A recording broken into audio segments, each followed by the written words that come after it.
Welcome back to the Waaaggghh workshop, guys. So, my name is James. I do hobby stuff sometimes, and I do win best paint a lot. I didn't win it last time because I didn't bring my display board, but basically I'm working on James Star banner here. This is one of my Patreon rewards. He asked for a banner specifically for a star, and I'm using a Micron pen. This is, or a Copic pen, I'm sorry, a Copic multi-liner pen. This is kind of like wet ink almost, or like, what is it called? I guess just, I don't know. It's easier to draw on. So basically, it's easier to draw on acrylic, which is what the paint is usually for miniatures.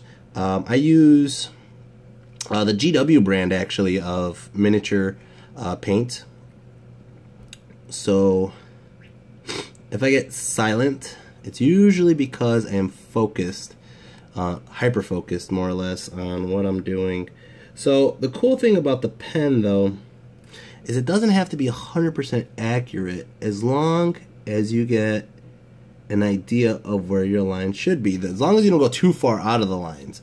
So now one of the things that I'm working with here is the curvature of the flag, and you got to understand that the curvature of the flag is the flag waving, so the image won't look like a flat image because you have to expect that wavy line.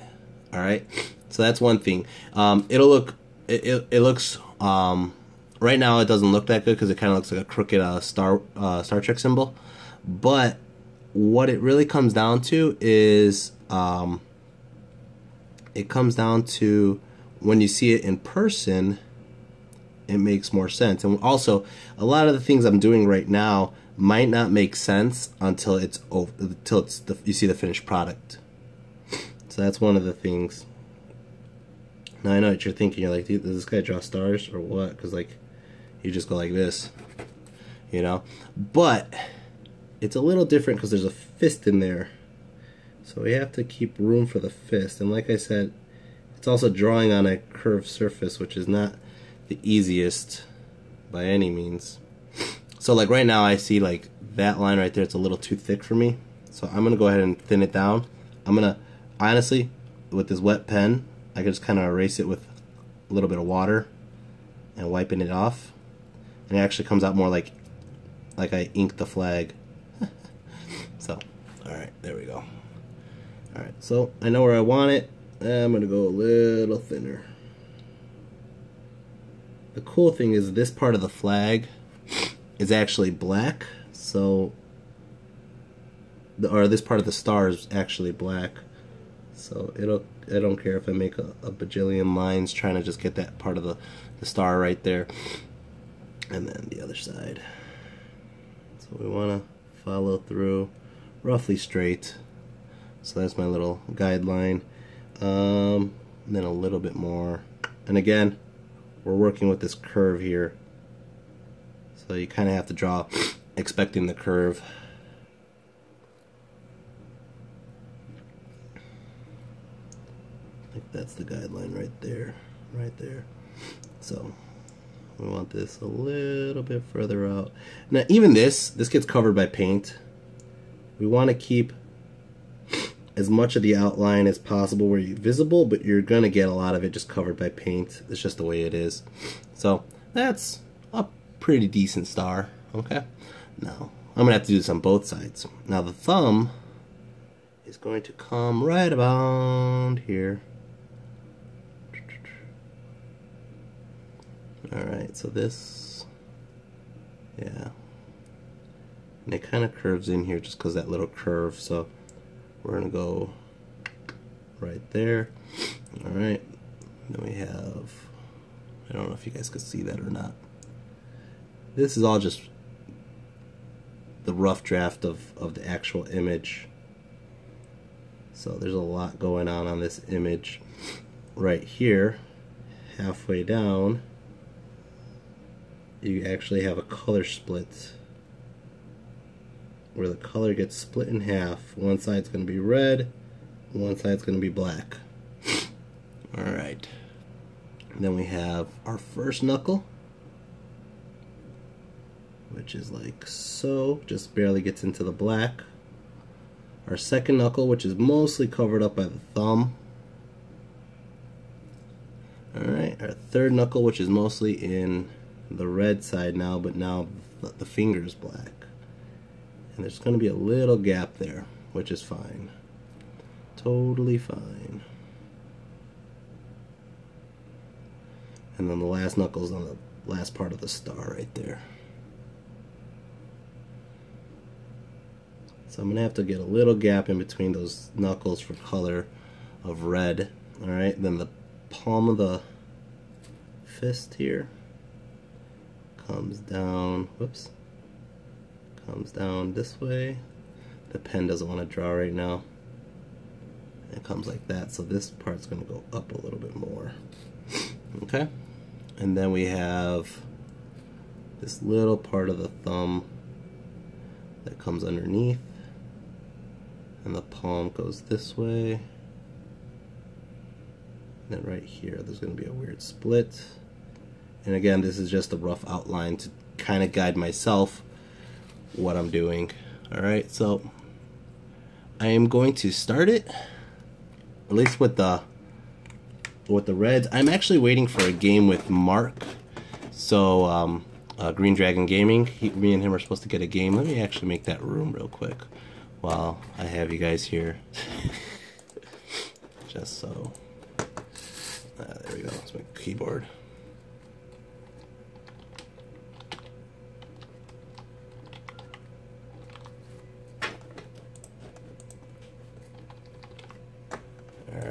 Alright, let me find my paintbrush. So I'm going to use a fairly fine point brush because I want to get these tips the right color. And then what I'm going to start with, I'm actually going to start, this is just painting 101. I'm going to start with a dark base coat to kind of cover the background so I don't have to see. So I'm going to use corn red here. And I'm just going to go ahead and do it so I don't have to see the gray area. It covers up pretty much. Now, if you watch, what's his face, Vince Venturella, he always talks about watering down the paint. I'm really bad at that. And again, surprisingly, I get a lot of best paint awards. So what I'm going to do is I'm looking on the computer right now to see the image that I'm painting and what parts are red and which parts are black. So we're going to go ahead and, like I said, we're going to kind of leave a little bit of the black outline showing because that gives you some, what's the word I'm looking for? It gives you some structure when you're looking at the design. And it's a little cheat I use. So, you know, we're covering up some of the blemishes we don't want, but we're keeping the blacks that we do want as much as possible.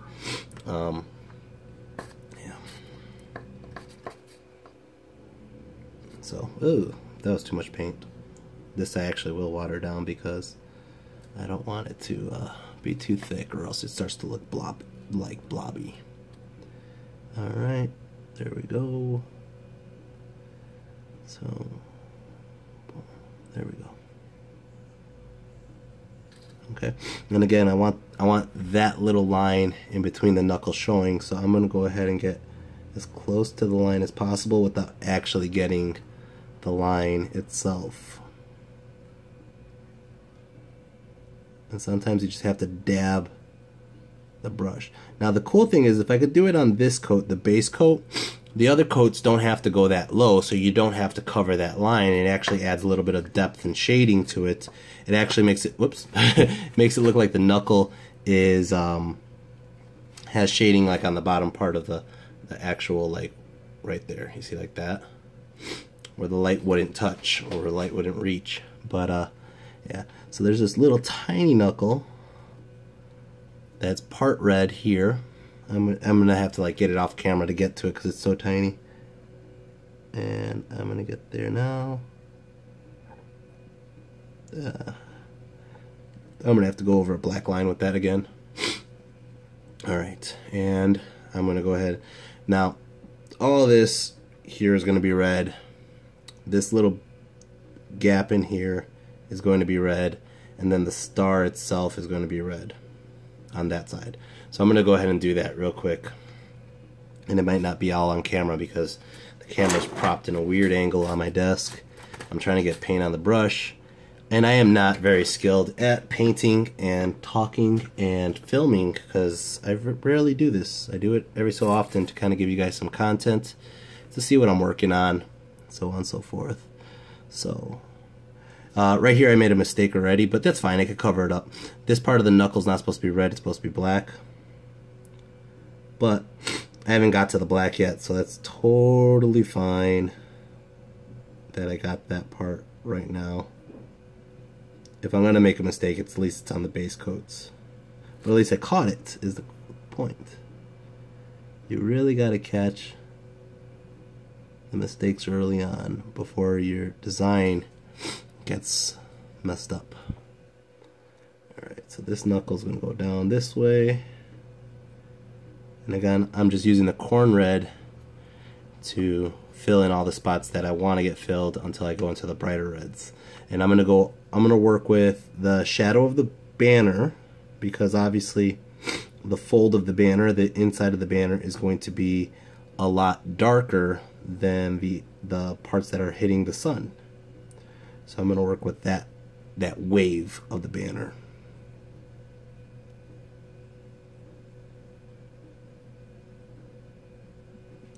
Okay, so that part's all red, and then let's get a little bit more red on the little star points.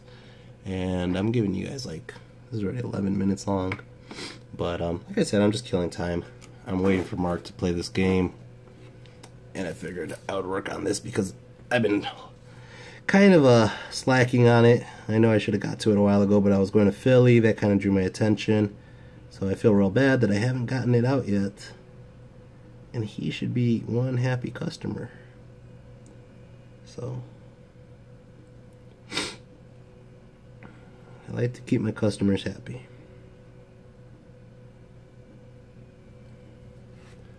So one thing I think I am going to add on here is some symbols in these blank areas, because as a Empire unit, they probably have like ranks to show that, you know, hey, this is such and such banner from such and such rank. So I'm gonna look up some Empire symbols. It might be like a cross or a skull with a cross or something, but it's gonna be so tiny. It's just gonna be that little square right there of empty space, you know. And I think that adds a little bit more character to the banners.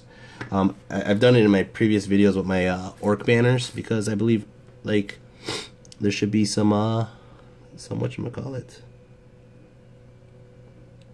some rank to the banners.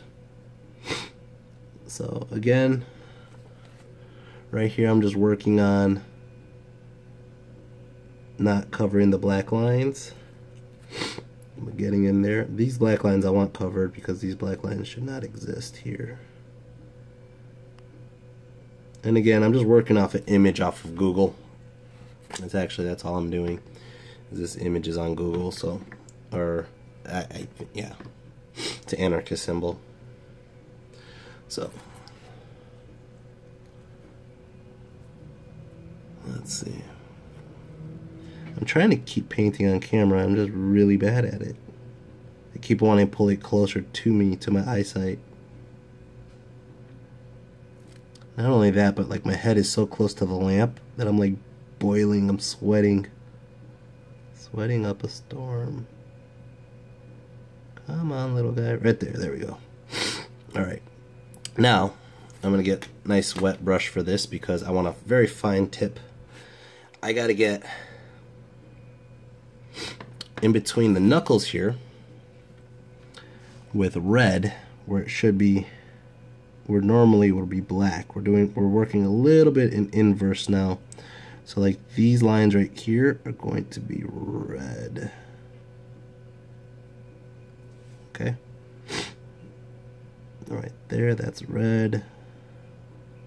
We're still going to keep some black outlines so we can see what we're doing. But that's going to be red. And again, it's okay that I'm going to smear a little bit right now because the black still has to come. But we want red right there. Okay, and then we want this part red here.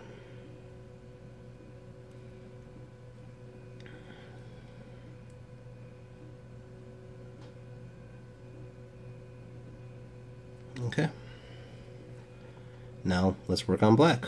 And then once we do that, we just highlight it up, work with different colors to build up different shades and dimension, and we'll see the finished product. I'm gonna keep doing this really quick I'm gonna do it for like 5 more minutes, and then I will I have to text this person back, sorry, it's actually really important. Sorry people, you can stare at that.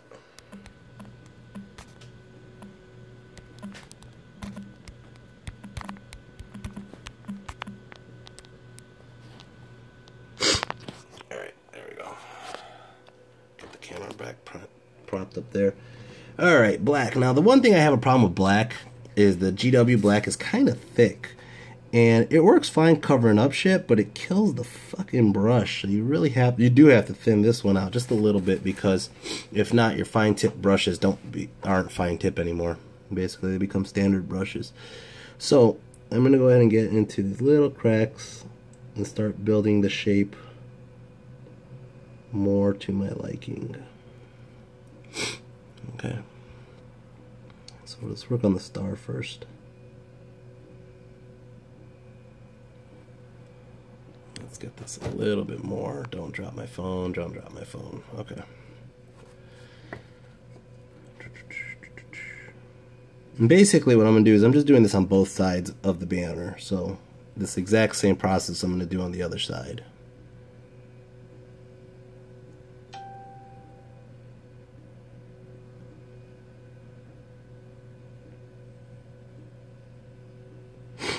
And, you know, a lot of people ask me, they're like, how do you paint like that, whatever. Now, granted, I do art as a hobby.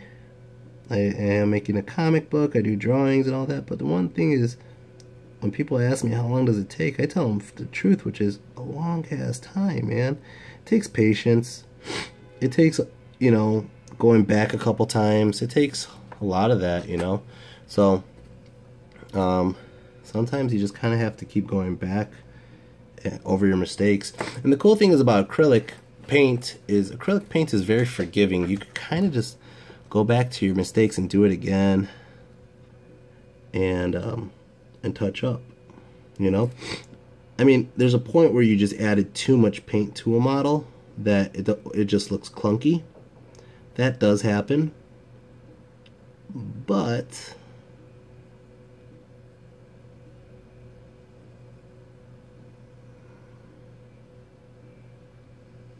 let's see. But for the most part, if you're pretty good at thinning out your paint, you don't have to worry about that. And in all honesty, I always believe in layers. Like, the more layers you put, the better the image will eventually come out, you know, your product to come out, because you don't want to cover entirely all the layers. You want to build upwards, and then you want to not be able to see streaks and stuff like that. You want to be able to see like shading and values. I really don't have a lot of space on my drawing platform here. Okay, I am not ready for that right now. My hand is not there. My head's not there. So this knuckle is going to be, oh, I see what I did here. I need more red. But this knuckle is going to be like so.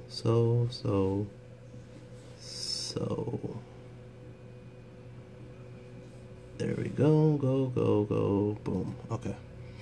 And then that knuckle. Oof. I just need to wet this. I have enough paint. I just need to get the tip stronger. This knuckle's going to be like, man, that tip is too big still.